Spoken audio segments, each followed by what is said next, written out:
Alors, très bien, je vais vous montrer votre première leçon d'histoire.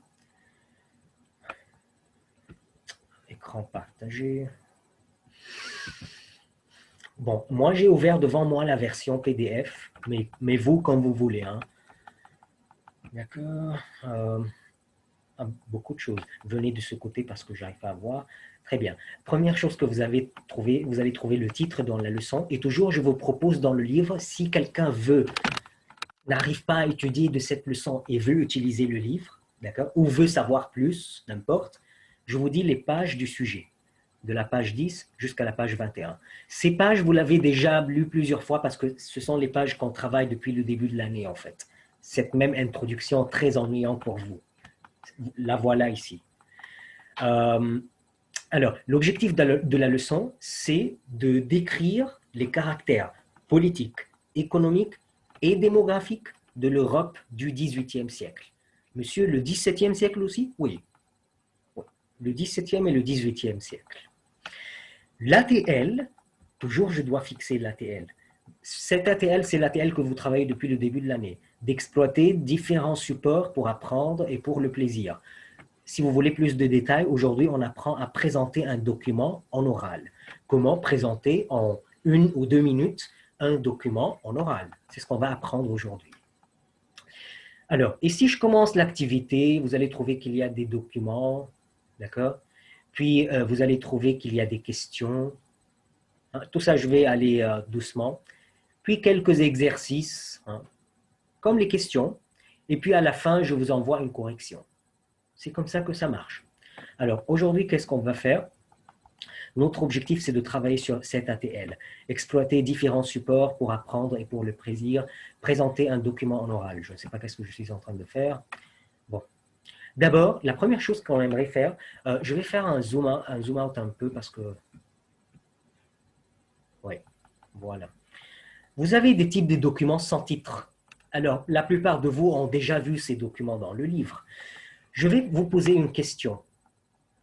Est-ce que vous êtes capable de classifier ces documents dans le sujet politique, économique, démographique? C'est-à-dire, par exemple, si je vous montre cette carte, est-ce que vous pouvez me dire cette carte, même si on ne comprend pas les détails, est-ce que son sujet, en général, est un sujet politique?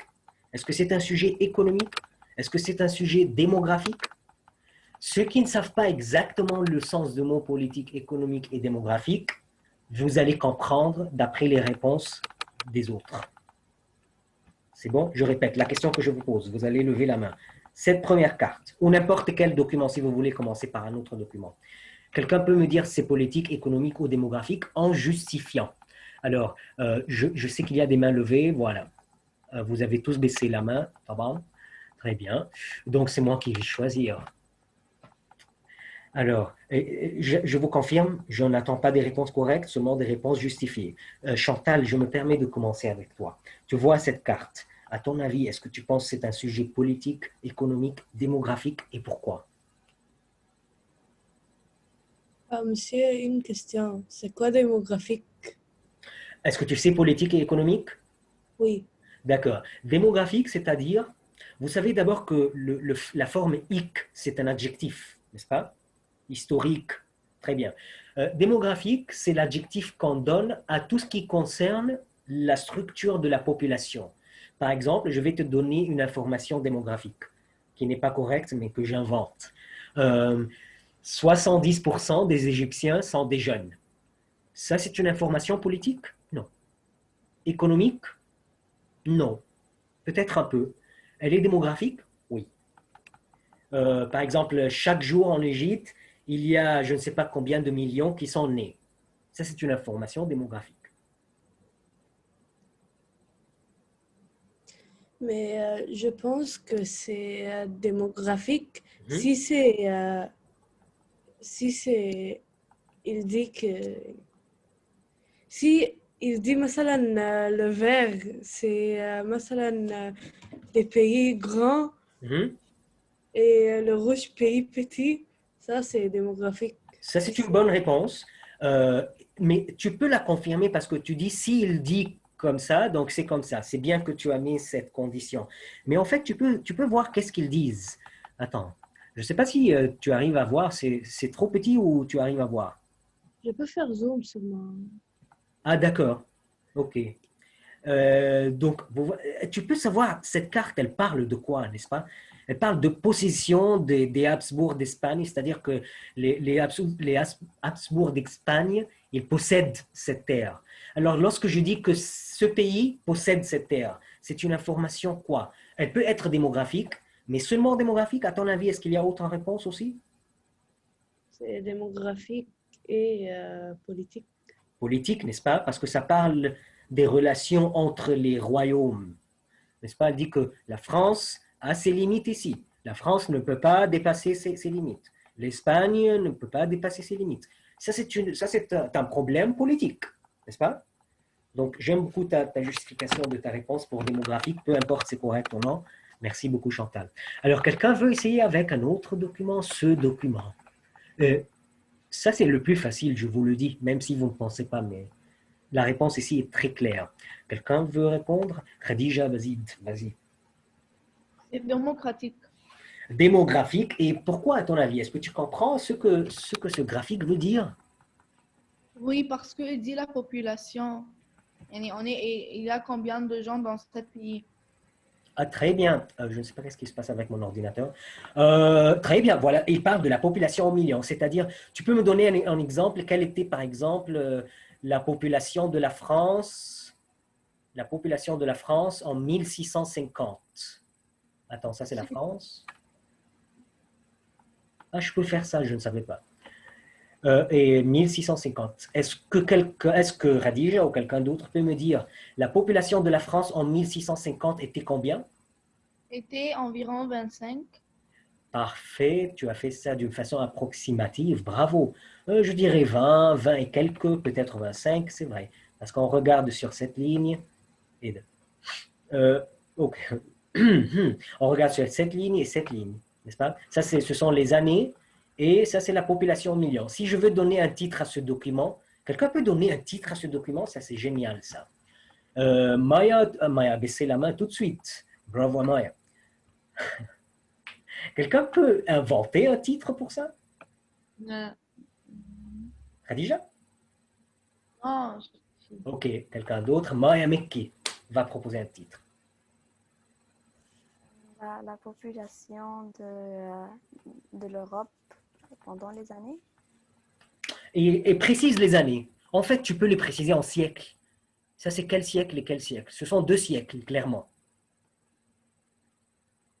Ça, c'est le 17e. super et 18e siècle. Et on peut utiliser le mot évolution parce que ça montre l'évolution. Si c'est quelque chose à travers le temps, c'est l'évolution.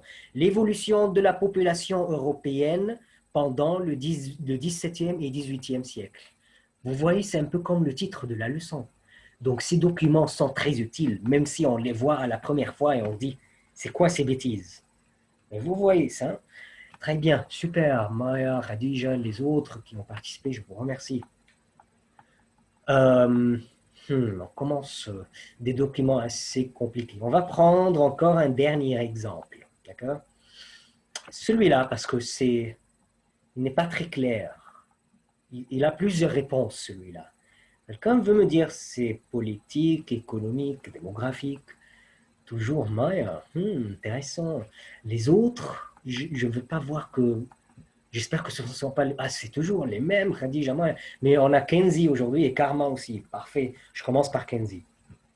Je crois que ça peut être politique et économique, les deux ensemble, euh, pour plusieurs raisons. Politique, c'est parce que yani, ça montre dans la photo qu'il y a plusieurs choses qui sont passées. Et je crois que ça peut être passé, par exemple, parce qu'il y a des problèmes avec les gens ensemble et le gouvernement.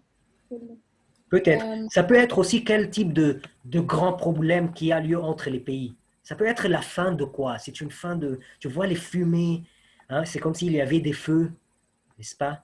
Euh, Tu penses à quoi? Aux guerres peut-être? oui. Ah, très bien. Ça peut être aussi des guerres, mais ça peut être, comme tu as dit, un problème entre le peuple et le gouvernement. Peut-être une Oui, révolution même. Et on voit des morts. Donc, ça peut être pour cette raison politique. Et tu dis économique aussi? Oui, je crois parce que يعني خلاص quand une guerre ou un conflit s'est passé, يعني tout se... Toutes les ressources sont Oui, toutes les choses خلاص. super. Ouais, ça fait Très bonne justification. C'est Maya qui parle, n'est-ce pas? Kenzie. Kenzie, pardon. Oui, Maya, ok, pardon. Maya, c'est Maya Meki. Ok, j'ai beaucoup de mains levées. Vous voulez donner d'autres réponses apparemment? J'arrive pas à voir, désolé. J'arrive pas à voir qui a levé la main. J'ai Aiten, Karma aussi. Karma avait levé la main depuis quelque temps. Alors, Karma, tu voulais ajouter quelque chose? Oui, je voulais ajouter que cela, c'est après la guerre. Et Super. il y en a le gouvernement, il prend les gens qui sont morts, les corps des gens qui sont morts. Voilà, c'est une hypothèse. On donne une hypothèse. Et tu as donné une bonne hypothèse. Peut-être le gouvernement ramasse les morts, n'est-ce pas? Peut-être c'est autre chose. Peut-être ce sont ceux qui volent euh, tout ce qui reste, n'est-ce pas? Parce qu'ils sont pauvres. Et si ça parle de la pauvreté, ça peut aussi aller dans l'économique. Donc, vous dites tous politique, économique. euh, c'est très peu que ça soit démographique. Ça ne donne pas des chiffres sur le peuple, hein. Donc, oui, c'est peut-être comme ça. Est-ce que les autres voulaient confirmer cette réponse ou quelqu'un veut donner complètement une différente réponse? Je sais que j'ai vu plusieurs lever la main. Je vous remercie. Désolé, on a encore d'autres documents, ne vous inquiétez pas. D'accord. Je vais arrêter l'écran un peu pour voir si je vais trop vite. Non. Vous comprenez ce qu'on fait, personne n'est perdu. D'accord. OK. On va toujours... Oui, allez. Moi, je n'ai pas bien compris démocratique et je n'ai pas bien compris politique et démocratique. OK. Je n'ai pas bien compris. Qu'est-ce que tu n'as pas compris? Je t'écoute très difficilement. Tu dis que tu n'as pas bien compris démographique, c'est ça? Oui, et politique. Sorry. Allez, essaie comme ça de parler près de la caméra. Je n'ai pas compris politique et démocratique. Merci, allez. Ah ouais. D'accord. Je résume les trois. Politique, tout ce qui concerne les relations gouvernement, peuple, pays avec l'autre, problèmes entre les pays, problèmes dans le pays entre le gouvernement et le peuple, ce sont les relations politiques, tout ce qui concerne le gouvernement. D'accord? Économique, tout ce qui concerne richesse, travail, activités qui ont lieu dans le pays. Par exemple, l'Égypte est un des grands pays dans l'agriculture. Ça, c'est une information économique. Tout ce qui concerne la production, tout ce qui concerne la consommation, tout ce qui concerne quoi? Les fabrications. Ça, c'est économique, l'argent. Les richesses. Démographique, c'est tout ce qui concerne comment le peuple est divisé, quelle est la structure du pays. Et probablement, on utilise des statistiques, des chiffres avec démographique et aussi avec économique, hein. Monsieur, est-ce qu'il c'est seulement ces trois adjectifs? Il n'y a pas d'autres types d'adjectifs? Si, il y en a plein. J'ai des élèves qui ont choisi des documents. Ils m'ont dit, monsieur, ce document est social. Et il a justifié. Et c'est une excellente réponse. Social, c'est tout ce qui concerne la société. Parfois, ces mots peuvent se mélanger ensemble. Par exemple, politique, c'est aussi social. Ça peut être social. Si je parle d'une révolution, comme la Révolution française, monsieur, c'est politique? Oui. Monsieur, c'est social? Oui. Monsieur, c'est économique? Oui. Parce que si je vois les raisons de la révolution, c'est lié à la pauvreté. Donc, il n'y a pas une seule réponse. Ce qui compte, c'est comment vous voyez la chose, comment vous la voyez. Quelqu'un peut voir quelque chose politique, quelqu'un peut la voir d'une plusieurs façons, politique, économique, démographique. Ça marche, Charlie? Très bien. Oui, merci. Karma, tu as une question? Oui, je voulais vous demander le tableau là qui indiquait le nombre de popularité en France dans les années. Est-ce qu'elle a un nom spécifique? Est-ce qu'il a un nom spécifique, c'est-à-dire le type Oui, graphique? ok, merci. Rien. C'est vrai, c'est pas un tableau, c'est un graphique. Ce type de dessin, on l'appelle graphique. Il peut être expliqué en forme de tableau. Je peux le transformer en tableau. Vous savez quoi? Peut-être quand on retourne en classe, on fait une question d'intelligence. Est-ce que quelqu'un peut transformer ce graphique en tableau? Voilà une activité supplémentaire pour ceux qui sont intéressés. D'autres questions? Ceux qui ont levé la main et j'ai répondu, vous pouvez baisser la main comme ça, je ne suis pas perdu. Très bien, on continue. Il nous reste combien de temps? Quelqu'un sait? On a 9h40. Ah, presque 10 minutes, je pense. OK. On va aller un peu plus vite. Ne vous inquiétez pas, je vais vous dire qu'est-ce qu'on va faire. Partage écran. Donc, ceux qui ont fini les devoirs de cette semaine, vous pouvez réfléchir à ce type de document. Posez-vous les questions. Quel est le type et faire la même chose. Maintenant, on va exercer quelque chose. J'ai fait ce tableau comme sorte de résumé. Si vous voulez écrire le type le nombre du document sous politique, économique, démographique. Bien sûr, vous pouvez préciser autre. Stratégique, c'est quelque chose qui est militaire. Et voilà. Vous pouvez mettre le même document dans plusieurs aussi. C'est juste pour vous exercer. L'objectif essentiel de cette leçon, l'ATL, comment présenter en oral. Alors, j'ai remarqué que beaucoup pas de vous, mais beaucoup des élèves de BI, quand ils présentent comme ça. Ils sont comme ça en classe.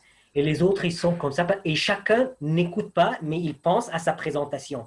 Parce que dans quelques minutes, lui aussi, il va monter pour faire... Et c'est ainsi de suite. Donc, nous, on va un peu changer ça. Comment présenter un document comme les documents qu'on va voir? D'abord, il faut lire le document. Une lecture générale, deux lectures. Une lecture générale pour comprendre le sujet, pour donner une hypothèse, comme vous avez fait maintenant. Je pense que c'est démographique parce qu'il y a des chiffres, ainsi de suite. Et puis, une deuxième lecture ou un deuxième regard pour essayer de comprendre en détail. Une fois que j'ai assez compris le document, qu'est-ce que je dis pour présenter?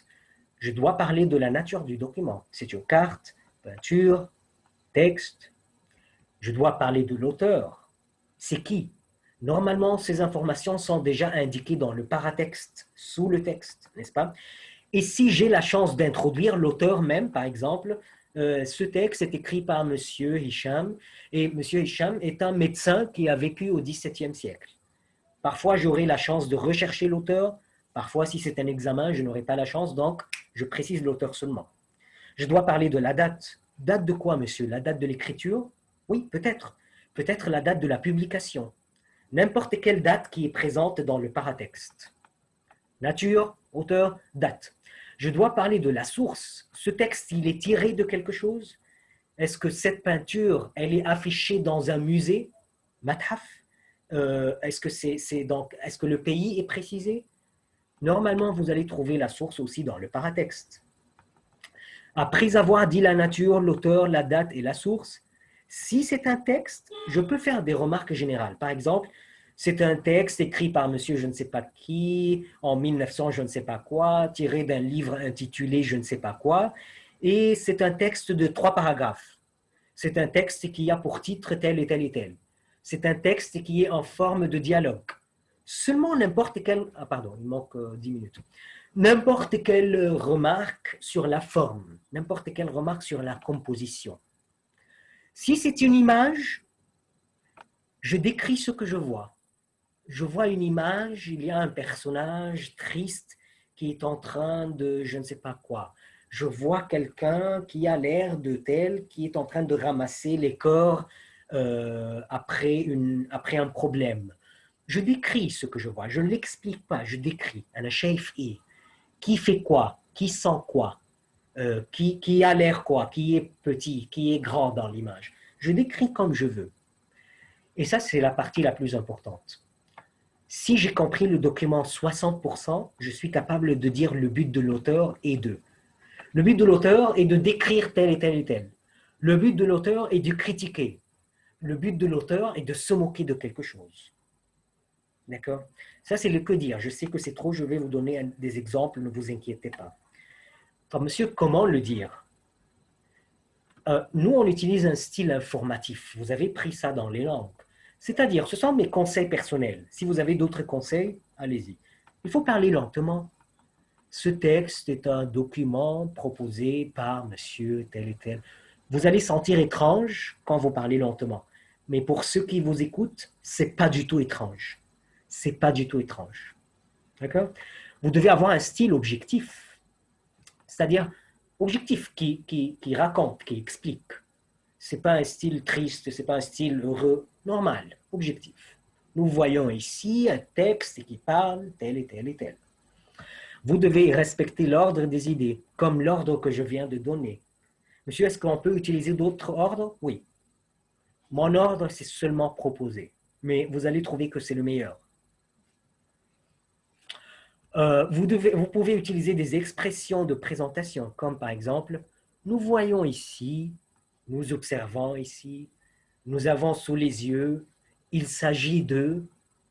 Hein, juste, vous savez, ces petites expressions, comme si vous êtes en télévision, vous présentez quelque chose. Vous êtes un animateur, Mouzir, il vous parle. Vous faites des phrases complètes. Il y a des élèves qui ont l'habitude, qui montent, de dire graphique, population, 17e siècle. Et il te laisse former la phrase. Non, on dit des phrases complètes. On peut utiliser des pronoms relatifs. Vous prenez ça en français parce que ça aide à lier entre les phrases. Nous avons ici un texte qui est écrit par monsieur tel et tel. C'est juste pour faciliter. L'emploi de connecteurs, des mots comme d'abord, ensuite, enfin, ça aide à enchaîner les idées. Ça, c'est complètement au choix. Utiliser un support visuel, comme je fais maintenant. Vous voyez l'écran et je suis en train de indiquer, je suis en train de pointer de quoi je parle. Si vous avez la chance, vous pouvez le faire si c'est oral seulement, donc oubliez ça. D'accord? Alors, monsieur, très bien, on a peu compris, mais est-ce que vous pouvez nous montrer un exemple? Je vais vous montrer un exemple et je vous dis, quand je fais cet exemple et le cours finit, si vous avez fini le devoir de la semaine, pratiquez cet exemple devant un miroir, devant une caméra, avec tous ces documents. D'accord? Si vous avez compris ces documents 60%, ça marche.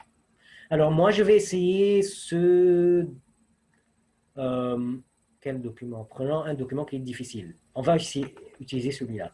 Moi, je vais maintenant présenter celui-là. Mais je vous laisse 1 minute pour le lire, pour que vous soyez avec moi. D'accord? Alors, probablement, vous allez vous demander ces mots-là.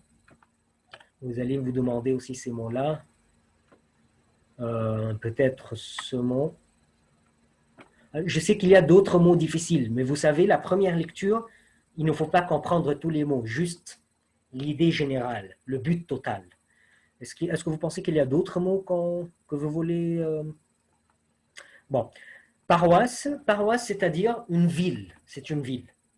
On les appelle paroisses dans ce temps-là parce que chaque ville suivait une église, Kinisa. La religion dans ce temps était quelque chose de très important. Vous savez ça depuis le Moyen Âge. Alors, les villes étaient divisées par des paroisses. Un petit village, et chaque village a son église qui gère la religion et d'autres choses. Donc, on appelle cette partie qui suit cette église paroisse. C'est juste une nomination de ville.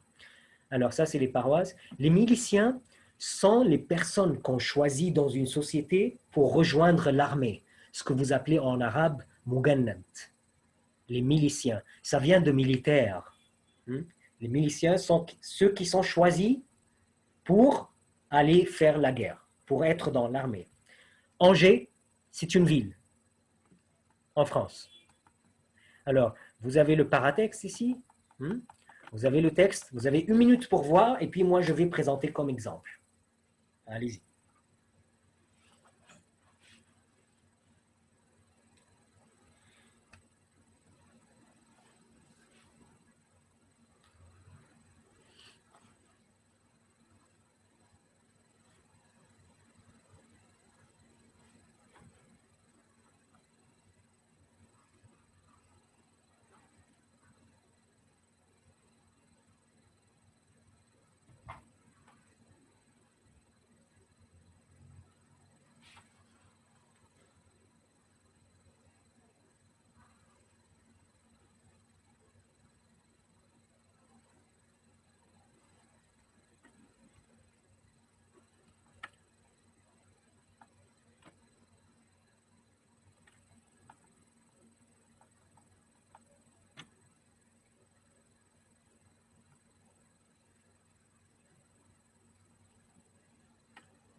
Je ne vais pas voir si vous avez compris en détail ou non, mais est-ce que tout le monde a compris 40% du document, l'idée en général de quoi on parle?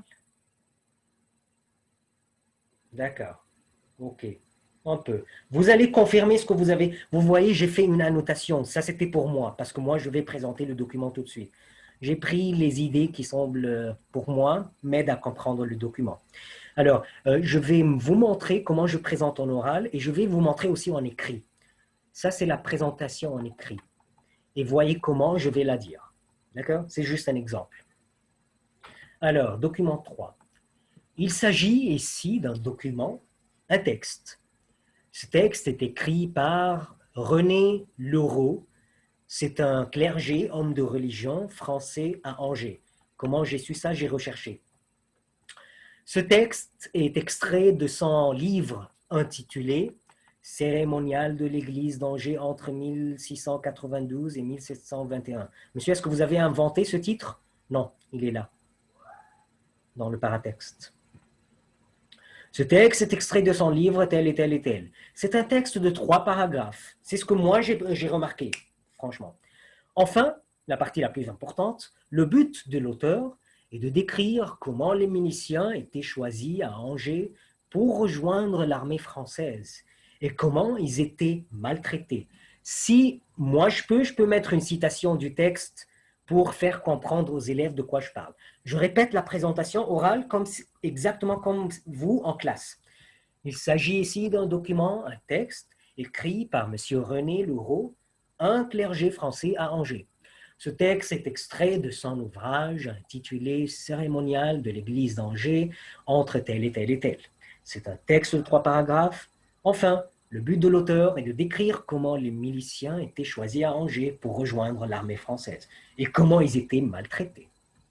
J'arrête. Difficulté, question. Vous avez compris l'idée générale du travail d'aujourd'hui? Oui. Pratiquez ça devant le miroir, ce n'est pas un devoir. Pratiquez-le parce que vous allez maîtriser les présentations. Ça sera pour vous quelque chose de normal.